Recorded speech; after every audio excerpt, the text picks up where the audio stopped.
Could Geto's curse technique reversal have actually been the key to his entire life's mission?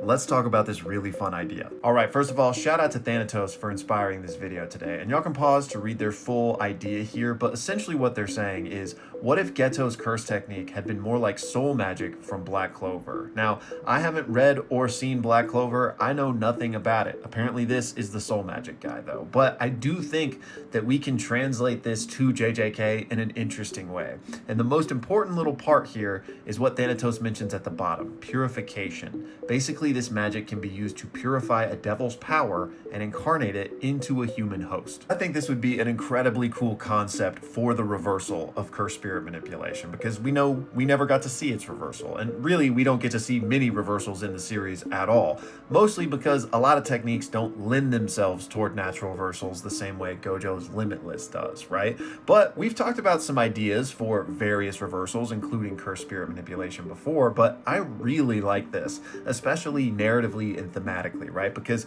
Geto's whole thing was him turning toward the darkness, right? This man that continuously consumed curses until they kind of consumed him, both literally later when his body gets utilized by Kenjaku, right? Now, Kenjaku's not a curse, but you guys get what I'm saying. So I think it would be really cool if a product of his technique was not only the subduing and consuming of curses, but the literal purification of them. This would give Geto the light he needed at the end of the tunnel. If he had had a similar awakening to Gojo where he grasped RCT and unlocked a reversal that did this, then he would have a way to kind of rid the world of cursed spirits, because he could literally purify them. And if we take this kind of soul aspect from Black Clover into effect, if he could then take these purified curses and imbue them into humans, specifically non-sorcerers, thus granting them cursed energy, then they would be able to control their cursed energy and not birth new curses. Now, obviously, this would be a Herculean task, needing to find and purify millions of curses in order to transform all non-sorcerers in Japan.